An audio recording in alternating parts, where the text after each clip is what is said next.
ناظرین، کچھ ہونیاں اور کچھ انہونیاں۔ مولانا فضل الرحمان اور جماعت اسلامی کا اتحاد کمال نہیں ہو گیا؟ یہ کیسے ہو گیا؟ کیوں ہو گیا؟ اس کے پیچھے کیا ہے؟ مولانا کا بنگلہ دیش میں کردار، مولانا کو کیا ملا؟ کس چیز کے بدلے مولانا نے وہاں جا کے جماعت اسلامی کو بہت بڑی ڈز پہنچائی؟ اور پی ٹی آئی کا ایک استعمال بھی ہوا ہے، پی ٹی آئی کو استعمال بھی کیا گیا ہے، کہاں پہ، کیسے؟ اب اگلا استعمال کہاں ہونے جا رہا ہے؟ اور پھر یہ کہ اصل مسئلہ کیا ہے پی ٹی آئی کے ساتھ؟ بشرا بی بی گارنٹر ہیں؟ کیا وہ اس قابل ہیں کہ وہ گارنٹی دے سکیں؟ آصف زرداری کا رول کیا ہے؟ اور Nawaz Sharif P T I کے معاملے میں بھی کچھ کر رہے ہیں؟ یہ خبریں کون پھیلا رہا ہے؟ یہ ساری جو میں ابھی دو خبریں آخر والی کی ہیں، اور خیبر پختونخوا میں ہونے والا جو پروٹیسٹ ہے، جو مظاہرے ہیں، یہ ہیں کس کے خلاف؟ تو ان سب خبروں کے ساتھ میاں طاہر۔ تو سب سے پہلے تو آج مولانا فضل الرحمان اور حافظ نعیم ایک ساتھ نمودار ہوتے ہیں اور وہ اعلان کرتے ہیں کہ ہم اس کٹ پتلی حکومت کے خلاف 12 ملین مارچ کریں گے، چونکہ 73 کا آئین کہتا ہے۔ اب دیکھنے والوں کو اور خاص طور پہ میرے جیسے ان کو ہنسی آ گئی اس بات پہ کہ مولانا آپ کو مارچ کرنے کے لیے جماعت اسلامی کی ضرورت پڑ گئی، اور جماعت اسلامی مولانا کے گھر چلی گئی۔ یہ کوئی تو ہے جو یہ گٹھ جوڑ کروا رہا ہے، ورنہ ان کے تو اختلافات تاریخی ہیں، اور تاریخی ہونے کے ساتھ ساتھ ابھی تو حالیہ بھی ہیں کچھ، وہ میں آگے جا کے بتاؤں گا کہ ہوا کیا ہے۔ تو جماعت اسلامی جمعیت علماء اسلام کی گود میں بیٹھ کے جو اس کا وزن ہے وہ تو کھو نہیں بیٹھے گی۔ تو یہ سب ہو کیوں رہا ہے؟ یہ کس طرح سے یہ ہو سکتا ہے؟ تو پھر یہ کرنے کا مقصد کیا ہو سکتا ہے؟ یہ ہیں سوالات۔ تو اس پہ جب غور کیا ہے تو پتہ یہ چلا ہے کہ کوئی ان سے کروا رہا ہے، اور وہ کوئی کیوں کروا رہا ہے؟ وہ اس لیے کروا رہا ہے کہ اس وقت جو اپوزیشن کا میدان ہے وہ پی ٹی آئی کے لیے کھلا ہے، تو وہ سارے کا سارا جو اپوزیشن کا کردار اور اس کا جو بھی فروٹس ہوتے ہیں، اپوزیشن کے میں ہونے کے بھی کچھ فروٹس ہوتے ہیں، کوئی اس کے ثمرات ہوتے ہیں، تو وہ پی ٹی آئی کو اکیلے کو تو نہیں ملنے چاہیے۔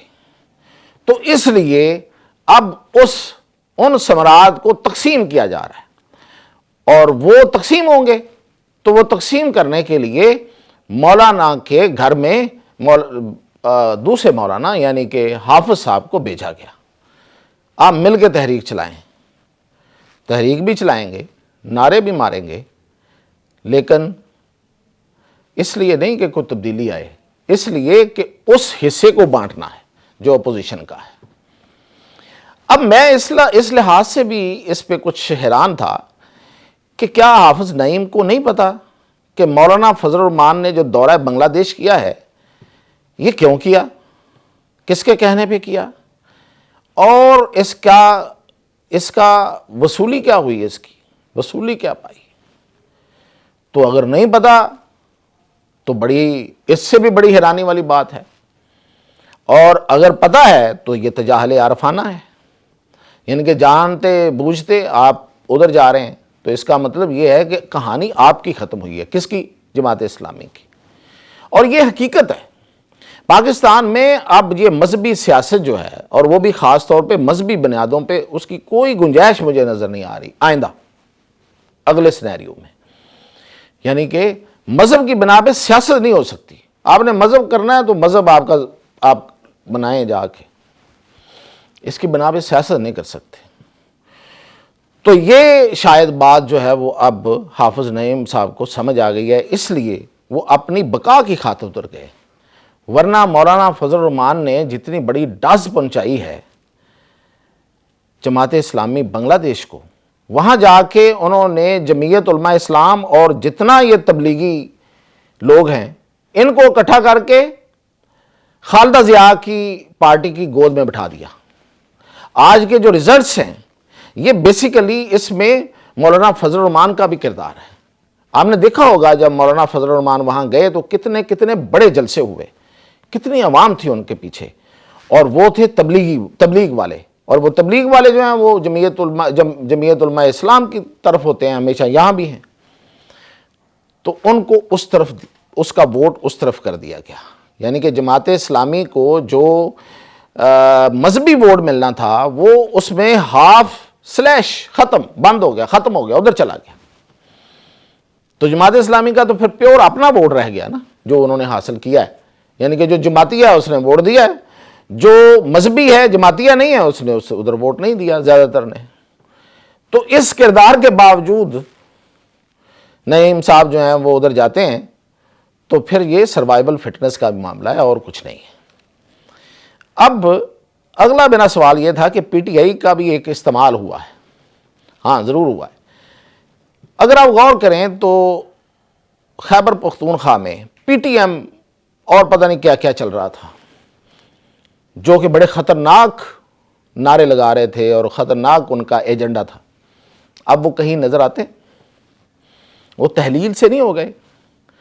تو یہ پی ٹی آئی کی وہاں موجودگی کی برکات ہیں، کہنے میں مجھے تو کوئی آر نہیں ہے، کیونکہ جو پولیٹیکل لوگ ہوتے ہیں ان کی جو جدوجہد ہوتی ہے وہ ہمیشہ اچھائیاں لاتی ہے انٹل انلیس کو ان کو غلط گائیڈ نہ کو کرتے۔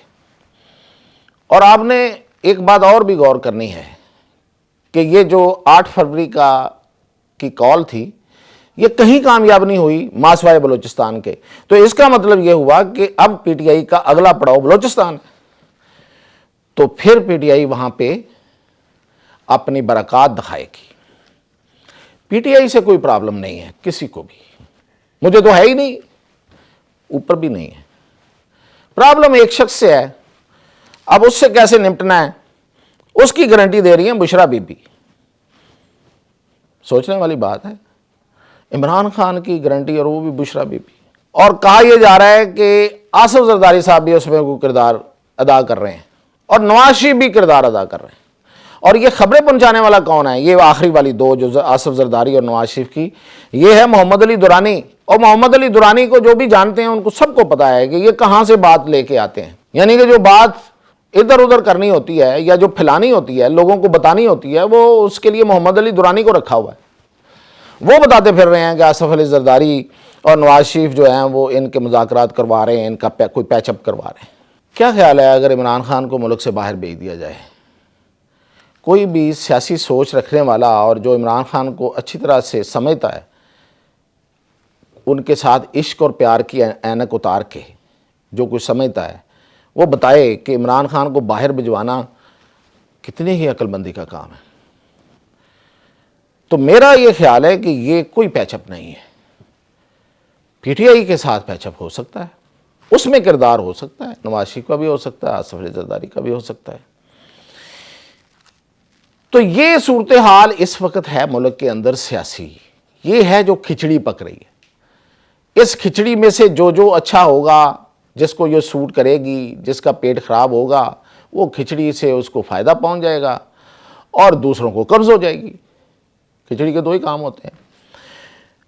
اب خیبر پختونخوا میں اس وقت بازاریں ہیں، سڑکیں بند ہیں، اور خاص طور پہ ملک کے باقی حصوں کے ساتھ رابطے منقطع کر دیے گئے ہیں، کارکن سڑکوں پہ ہیں۔ تو کس کے خلاف مظاہرے کر رہے ہیں؟ یہ سہیل آفریدی کے خلاف مظاہرے ہو رہے ہیں۔ اور یہ بات اسی محمد علی دورانی نے بھی کہہ دی ہے کہ سہیل آفریدی جو ہے نا وہ لیٹ گیا ہے۔ کیا کون رہا ہے؟ محمد علی دورانی۔ تو یہ پیغام بھی ایک سطح پہ دینا ہے اور سہیل آفریدی جو ہے وہ اپنے ساتھ بھی رکھنا ہے، تو دونوں کام چلتے ہیں ساتھ ساتھ۔ تو اصل میں لوگ اور کارکن جو ہیں وہ سہیل آفریدی کے خلاف ہیں کہ وہ کیوں لیٹ گیا، اس سے جو امیدیں تھیں، اس سے جو ان کو توقعات تھیں کہ وہ چڑھ دوڑے گا اور وہ جیل سے نکال کے لے آئے گا، لیکن اس نے ہوش مندی سے کام لیا، میں تو یہی کہوں گا۔ تو اس وقت جو سب سے زیادہ پی ٹی آئی میں جو اصل میں اندرونی ان کی لڑائی خیر پہلے سے چل رہی ہے، لیکن اس وقت وہ شدت اختیار کر گئی ہے۔ تو ملکی سیاست جو ہے وہ آگے جا کے کیا رنگ دکھاتی ہے؟ کچھ پنڈت کہہ رہے ہیں کہ یہ ون پارٹی رول کی طرف جا رہی ہے۔ اب خدا جانے، اجازت دیجیے۔